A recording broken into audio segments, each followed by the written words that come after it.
How's it going, everyone? Thanks for tuning in today.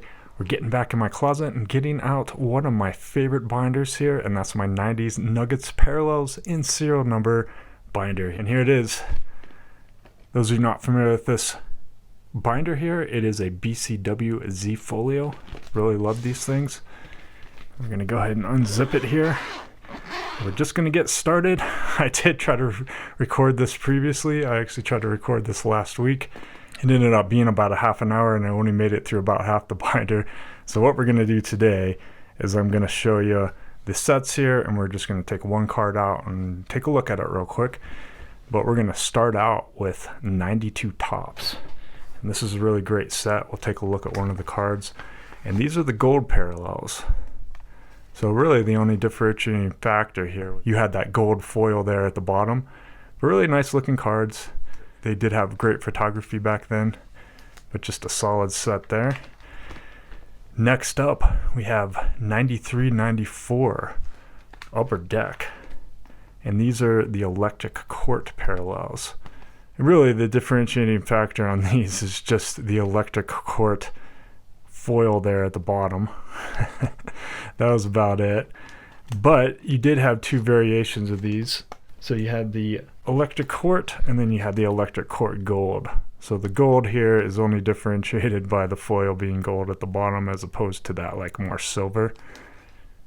But those ones are actually a lot harder to track down. I only have one from this year. But if we do take a look at the next season, now 94-95 I don't believe actually had the electric courts, but this is 95-96. We'll take out the McDyess here, one of my favorite McDyess cards.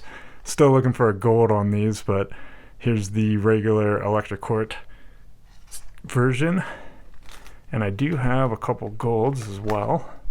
These being the golds. So you can tell here, you know, the electric court isn't just the silver color, it's actually gold foil. Moving on, we have 96-97 Platinum Medallion. Really great cards. You can kind of see that platinum medallion effect. They did have the platinum medallion edition there, as you can see down below the player's name. And we'll take one out. And they had the gold medallions as well, so it's just like a gold foil. But I think the platinum medallions are great. They stand out pretty well on their own there, and just great looking cards. Next up, we have 96-97 Rubies. And so the main differentiating factor on these parallels being the red foil there, as you can see. And so you had Skybox Premium and red foil, and then the player name and the red foil. Great photography as well. And now moving over to some of my favorite parallels ever, being the Flair Legacy Collection parallels. And so now these were out of 96-97 Flair. And we'll take a look at, well, let's take a look at this one, because this is one of my favorite McDyess cards ever made. They did have the different rows in this, so if you're not familiar with the Flair cards, they had, this is the row 2, but you had row 0, row 1, and row 2 for 96-97.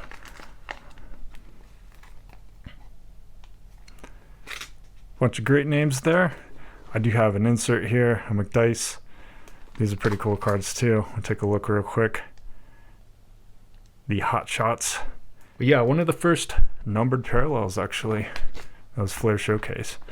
Next up, we have 96-97 Precious Metal. So the difference between these and the base is just the fact that they were all silver. That's really about it. They were not numbered.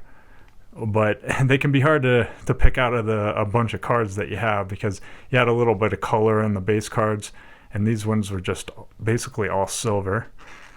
Now I do have a rookie roll call. I think they actually call these silvers, but they are not precious metal. And then I have original credentials here. So this is 96-97 credentials. These were numbered out of 499. And they had like the silver border. The base cards look great too. There's Dell Ellis for the Nuggets that year, and I didn't go after him soon enough. He got kind of pricey, so I don't have one of those yet. Then we have 96, 97 Autographics. And there's two variations of this. You had black ink and you had blue ink. So I only have the blue ink for McDyess. There you can tell there's the blue ink. Not numbered on these, but great cards. One of the original auto cards, actually. Next up, my favorite year of Platinum Medallions.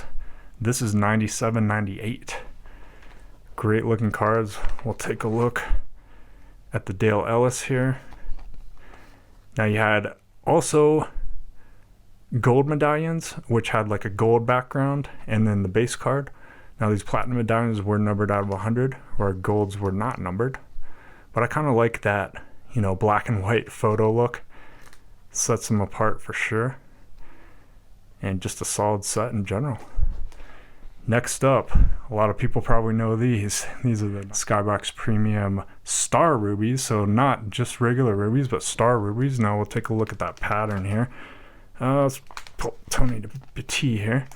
Take a closer look at them. But yeah, just this really nice kind of foil pattern there. And these were numbered out of 50. So they're pretty hard to find. Now, if you go after a higher end player, out of these Star Rubies, I would definitely take a look at my identifying fake 90s parallels video that I came out with. Well, fake 90s cards. These do get fake quite often, unfortunately, especially for the higher end players. And you did have another Team Skybox. This is like more of a subset here. And there's Bobby Jackson. That was his rookie season. I believe he's the only one that had a Team Skybox card. All right, moving on to 97, 98 Flair Legacy. These are great cards again. So they had, I believe these are row ones. We'll take a quick look here. These are your row one. And you did have row 2 and 3. And then this year they had row zeros. So if you're familiar with Panini releases, this is maybe the Mojo pattern, or really close to it. This is the original Mojo pattern. These row 0 cards, just awesome looking cards. And you can get these, just the base cards themselves are actually numbered out of 250. I wanted to show you a Tim Duncan that I have here. So this is the base variation, not the Legacy Parallel, because you can see it's not the blue hollow foil like this Legacy Parallel, but these ones are actually numbered as well. Out of that 250. Really great cards. And I think people are catching on to these nowadays. I used to get all this stuff for like super cheap, and nowadays it seems to be building up in price a little bit, which is a good thing because more people knowing about these and collecting their favorite players I think is awesome. All right, moving on to probably something that everybody's familiar with, the 97-98 Metal Universe set. And these are of course the red PMGs. Now I'm going to show you this here because this might not be a popular take, but I actually prefer the base cards to the red PMGs and green, even though I've never owned a green actually. Just because, take a look at the color on the base card. And you can tell the background here, it's a more defined background, to whereas the red parallel, you know, they were doing something different, I get it, but it's just flat. You know, you can't really tell what's going on in the background there. And I actually prefer the base cards over the red parallels. Now, there's no denying that the red parallels, green parallels, etc. do have significance in the hobby. I mean, a lot of people chase after these now. Even these cards of players that aren't as sought after go for like hundreds of thousands of dollars now. Back when I was buying these years ago, you could get them for, I mean, I got most of these for $50, 50 to $100, you know, back in the day. Still great cards, and of course I've got this row reserved for greens, which I laugh because that's likely never to happen nowadays with prices. But we're going to go ahead and move on to my actual favorite set of PMGs, which is the 97-98. Again, this is same year, 97-98, but this is the Metal Universe Championship PMG. So I do have the base cards here on the top, and then I had the championship here in the second row. And now These actually look a lot better than the base cards in my opinion, because they did keep the background. So if you kind of look at it flat, you can see that same background. Now this is kind of like space backgrounds. They have different backgrounds that they use, but I think that parallel design is just great. And Panini has of course stolen this as well. I want to say it's like used in the choice parallels, and they call it something else. They call it something else in like every release, so it's hard to determine. There's no real one Panini parallel that lines up to this exactly, but this was the original. Just great looking cards. And you did see that this fell out. I did correct this one out of a PSA non-case. I do crack these parallels out if I have them in my binder. I do have a cracking video that I came out with, cracking slabs, if you guys are interested in getting your cards into binders. Next up, 9798 essential credentials. So these are different than the credentials that we showed off before, being one variation. You actually had two variations of these. I don't have the future in these because futures for Nuggets players were very hard to come by because they're so low numbered. Hopefully one day, but these are the now variation.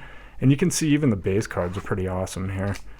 Kind of has that like platinum medallion design there. If you saw those platinum medallions, kind of like the rain effect. Same thing with Flair Showcase had that same parallel design as well.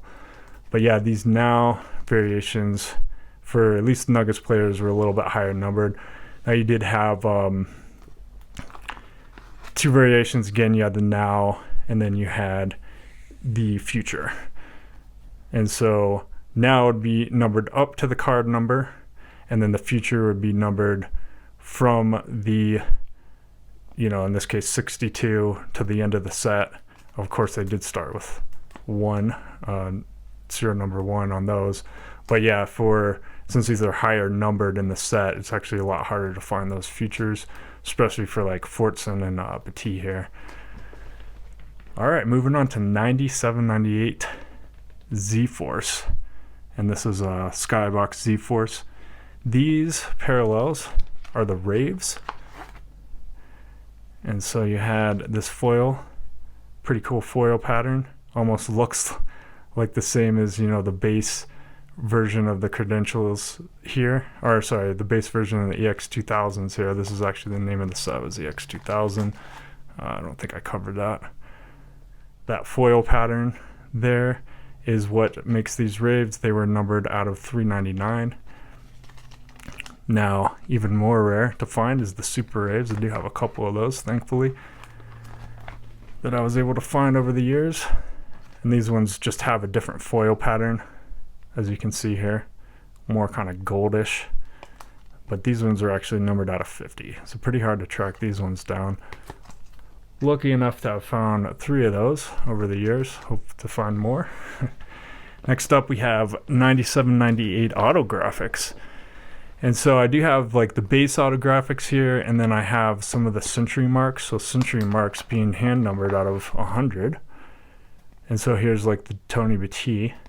And so hand numbering, and you also had that foil pattern here that's like a little bit different than the base autographics cards, where they had some foil but not like the sparkly foil, I guess you'd call it. Moving on to 9899. Now I do have both the gold here. So these are the gold medallions. So you can see that gold background. Still really great cards. These were unnumbered. Here is an example of the platinum medallions. So again, they used that kind of black and white background, but I do like the fact that they have the player in color here. I always thought that was kind of cool. And these ones are numbered out of 99. All right, moving on to 9899 Star Rubies. And so there's Series 1 and Series 2. Series 1 here, this is the parallel pattern. I only have one of these. These ones, again, were out of 50.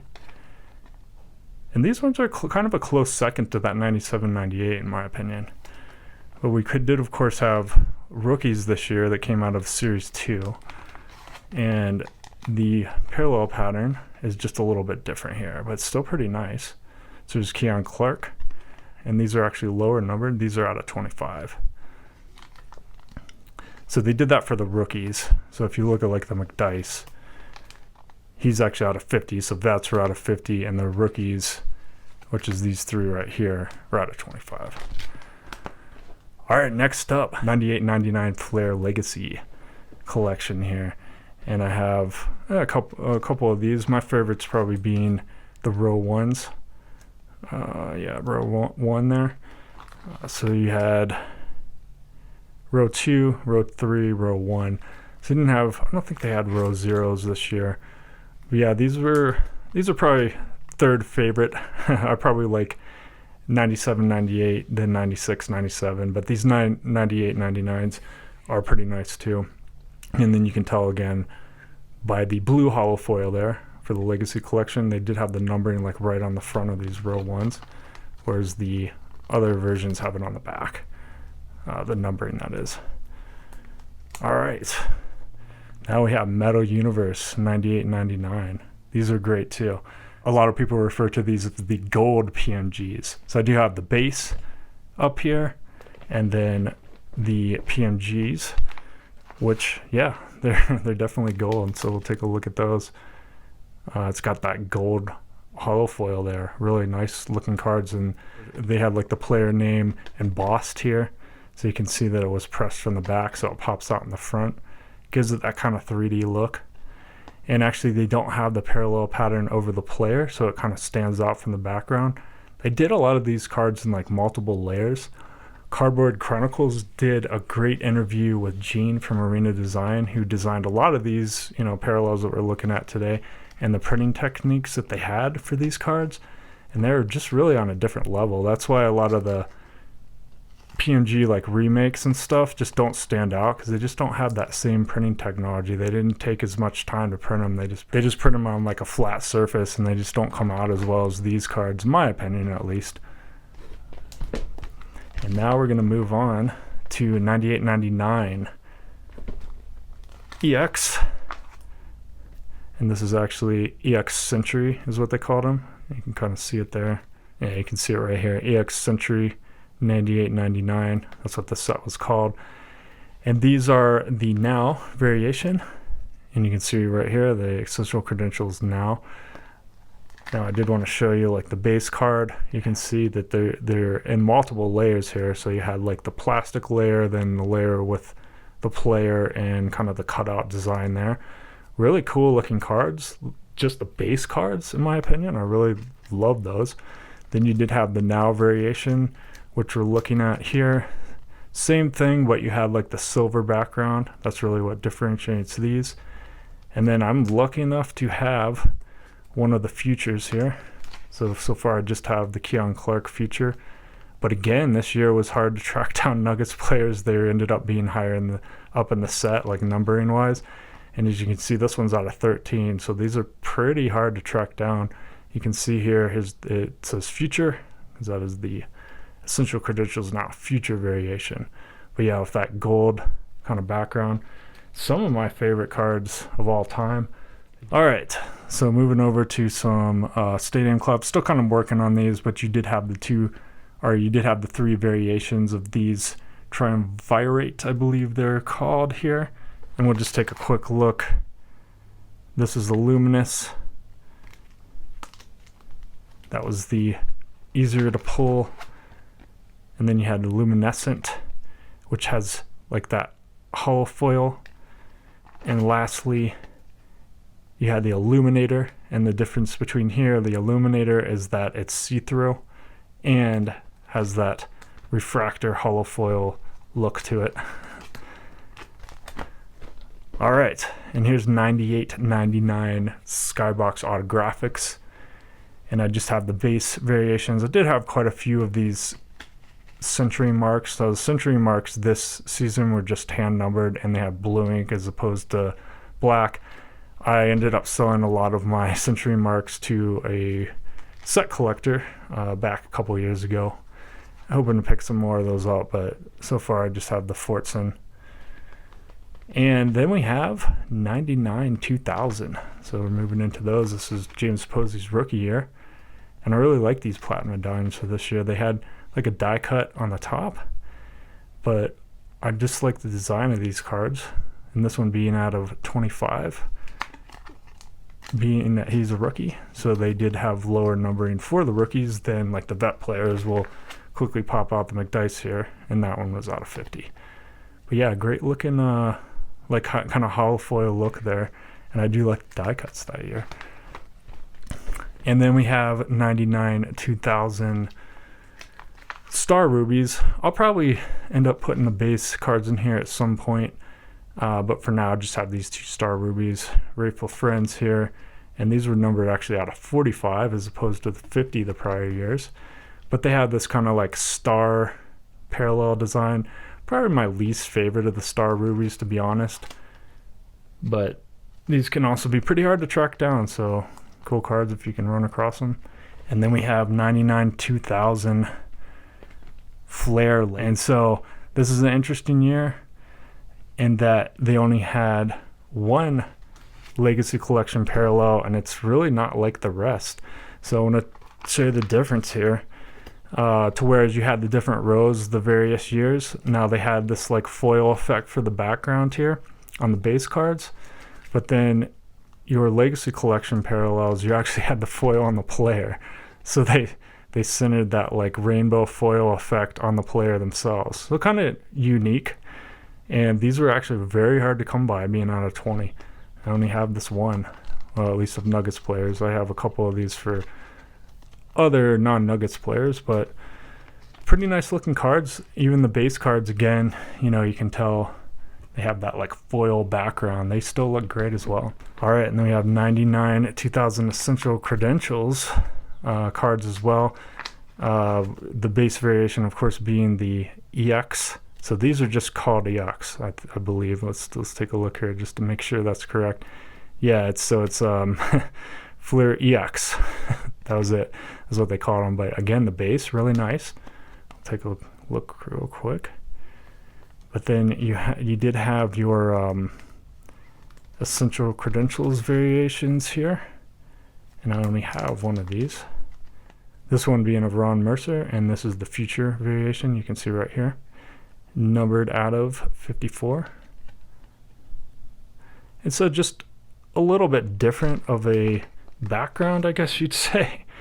I honestly kind of prefer the base, to be perfectly honest. You can see the differences here. They're not like really that extreme, but still nice looking cards. We have 99 2000 Flair Brilliance. And so I have the 2 variations here. Now I don't have any of the base, but these were the golds. So the golds were numbered out of 99, as you can see there. And they did have like the gold background, whereas I believe the base cards were like silver background. This one of Keon Clark here. And then I'll show you the 24 carats. These are really the standout. And here's the Keon Clark. This is, of course, his rookie season here. Now these were just more gold, but they had like the gold kind of rainbow hollow foil effect there. And then you see it has that 24K gold little logo on the top right. And these ones very hard to track down, being out of 24. So lucky enough to find 3 of these over the years. I got the Billups, the Friends, and then Keon Clark here. All right, then we're moving into some autographics. We're going to go through this real quick. I realize this is approaching like the 30-minute mark, at least me recording this. I'll probably edit it down a little bit. But you had the base autographics. Century Marks this season, 99 2000, did have just like the purple foil for autographics, whereas the base card you can see here is just regular foil or hollow foil. And I do have some like Signs of the Times autos here. These are at Upper Deck. Moving on to Upper Deck SPX Spectrum parallels. These are great cards. These were numbered out of 100, and they had this kind of, you know, rainbow foil to them with that pattern there. Really great looking cards. And sorry, I'm going to go through this kind of quick. I realize this video is getting a bit long. I do just have a couple other pages in here. I have Upper Deck MVP gold strips, which are numbered out of 100. Really, the difference here is the gold foil, and then you did have numbering. So Upper Deck was getting caught up in this time period where they started numbering their cards, but a little bit behind the times. I don't know, 96, 97, 98. The Fleer stuff, the Skybox stuff that was coming out was miles ahead, but Upper Deck is catching up. The Signs of the Times for 99, 2000 did have these parallels. I guess you just call them gold autograph, or gold Signs of the Time, as opposed to the regular silvers. They just had the gold background, but they were hand numbered as well. So you can see the numbering down here out of 25. So these are pretty hard to track down. I try to go after this McDice gold variation many times, and I always get outbid on it. Maybe someday. And then I just have some Fleer Mystique autograph cards down there, no parallels from there. And then last up in this binder are these Upper Deck Ultimate Victory parallels. What were these called? Don't remember what these were actually called, to be honest. But yeah, these Ultimate Victory out of 100 did have that parallel design variation. Pretty nice looking cards. And that does it for my 90s parallel and serial number binder. Hope you all did enjoy it. I know it was a bit of a long one. I tried to go as quickly as I could. If you stuck around to the end, thank you very much, and I will catch you on the next one.